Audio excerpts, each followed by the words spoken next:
Hey, what's going on, guys? It is Chris, and today we are going to be doing the epoxy flooring in the garage. So we're going to start off by clearing out the garage, then we're going to run over to Home Depot, pick up the epoxy, and then I'll show you guys what you need to do to lay that down and go from there.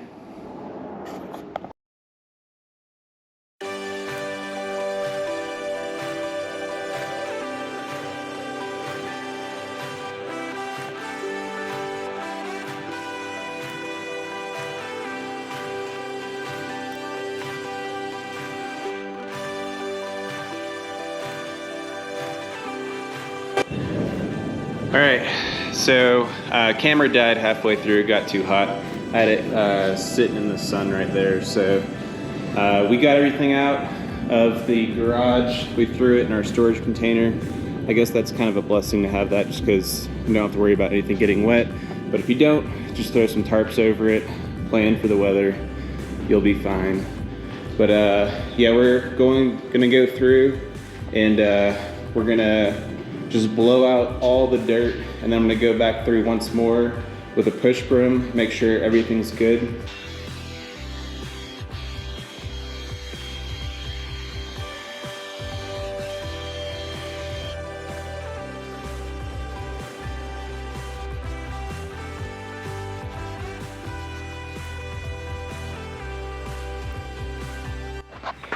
All right, we are back from Lowe's, and we picked up everything we need. So we picked up some degreaser. I decided to do it even though I have a new garage. I just wanted to make sure that I'm not skipping any steps. I want this to last as long as possible. So for 20 bucks and 30 minutes of my time, figured it'd be worth it. I picked up a just plastic watering container. So frame roller, just make sure it has the bottom piece. If you're buying it separately for the extension pole. I just picked up the cheapest one. No reason to get an extended one or anything like that. We're not trying to like paint out that far. Some tape just to tape off the walls. I am going to try to do the underside of the concrete as I go around. So hopefully I get all that. That should be relatively easy to do. I just wanted to match all the way across. And then a scrub brush. So the first thing we're gonna do is, this is a 1-to-1 mix on the back of this. So we're gonna mix up the Rust-Oleum cleaner and degreaser into the water bucket right here, and then just fill it up with water, half and half, and scrub out the concrete. So let's go ahead and do that. Alright, so just got back, filled the plastic watering jug up, and we're gonna fill it up with the cleaner degreaser now, about half and half.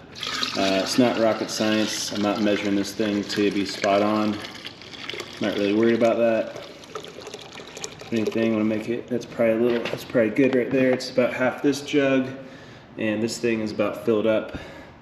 So now we just gotta coat the entire floor with it, and then we're gonna use that bristle brush to use the bristle brush and clean it all off. So here we go.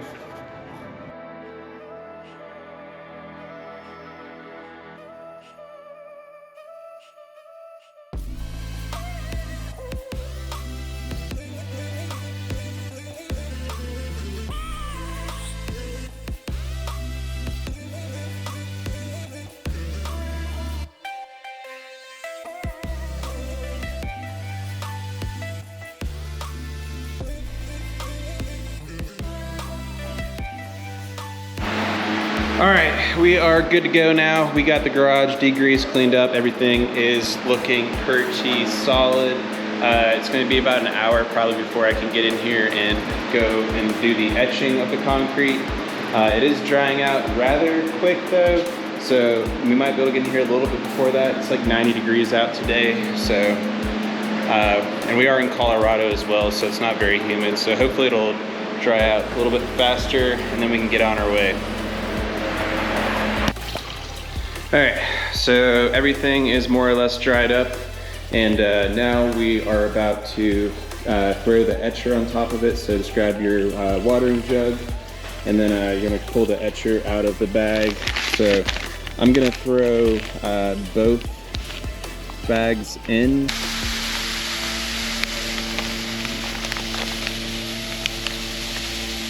You know what, we're just gonna put both bags in here because we get really concentrated.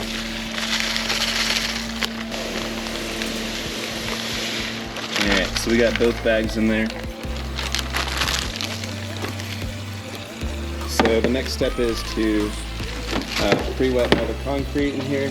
Sadly, I don't actually have a nozzle for this thing.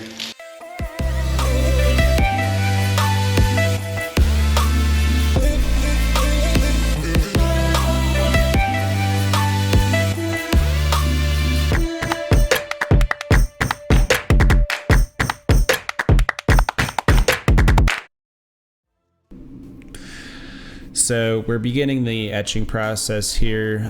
So if you'll notice here in a second, when I laid that stuff down, you can see it start foaming up, and it kind of was giving off a pretty strong odor. So I went and grabbed my respirator, but there's really nothing to the etching. Just make sure you guys mix up the jug really good and lay it down as even as possible.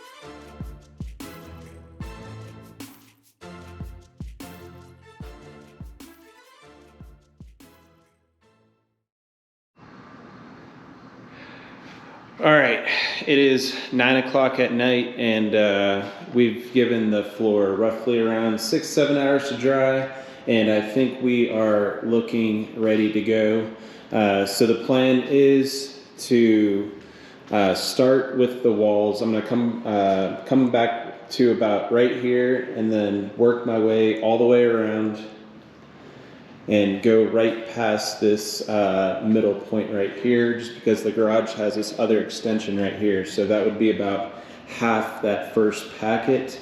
So we're gonna mix it. I'm gonna pour a little bit into that bowl and then use that 3-inch paintbrush to paint up around the walls and get one nice little piece going up to the wall, just so we can make sure we cover everything. So it's about 80 degrees out. That's why I'm kind of deciding to do this at night instead of in the day.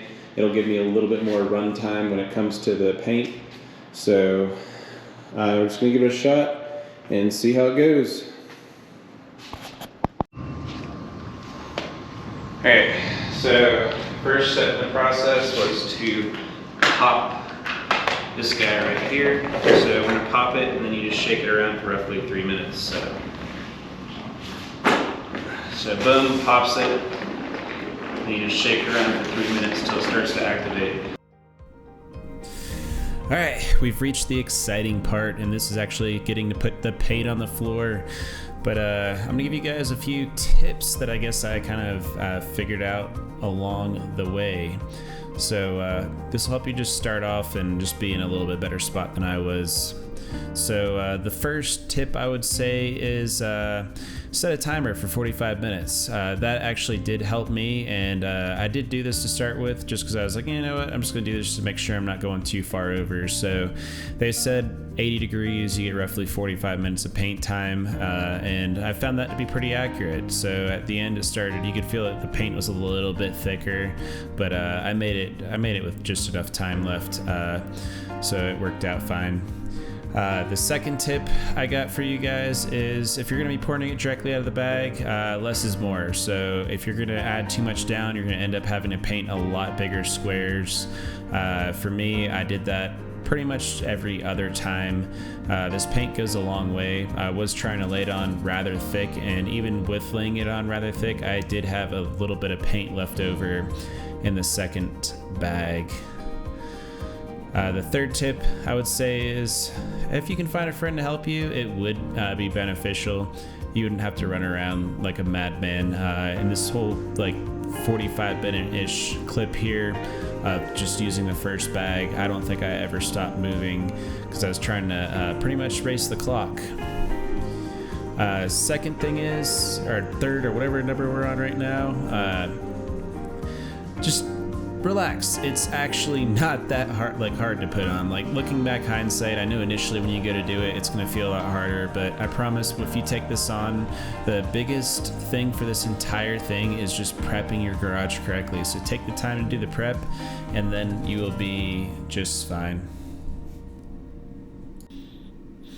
Alright, so at this point I decided to take it out of slow-mo so I can kind of show you guys how I'm throwing these flakes on. So there is zero science to this, just put them kind of where you want them, grab a pinch out of the bag, toss them in a direction, you throw them up, there's a good chance they won't clutter together. I think I had like one spot out of the whole garage and I'm pretty sure I dropped them there basically, and it like kind of piled up, but it honestly doesn't look bad. Everything blends in.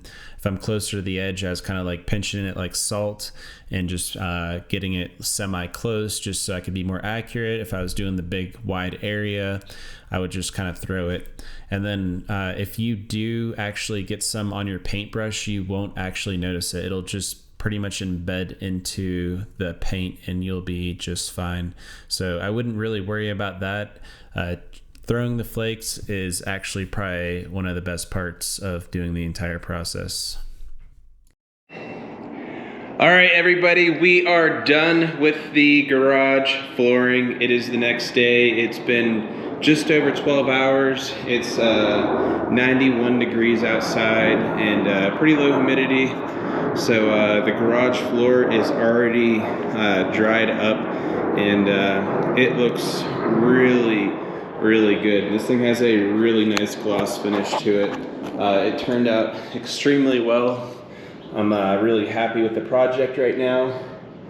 And yeah, I think this was well worth the money and the effort put in because now I'm not going to have to worry about any stains or anything like that. There wasn't really any blemishes, but there's a few bugs that got into it at night, but I mean, I can't really help that, so I'm not going to worry about it. And overall, it's hard to find any, so it's not that big of a deal to me. But it definitely looks great.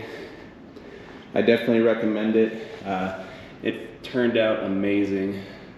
So, with that being said, if you guys liked the video, you learned something from it, hit that sub button.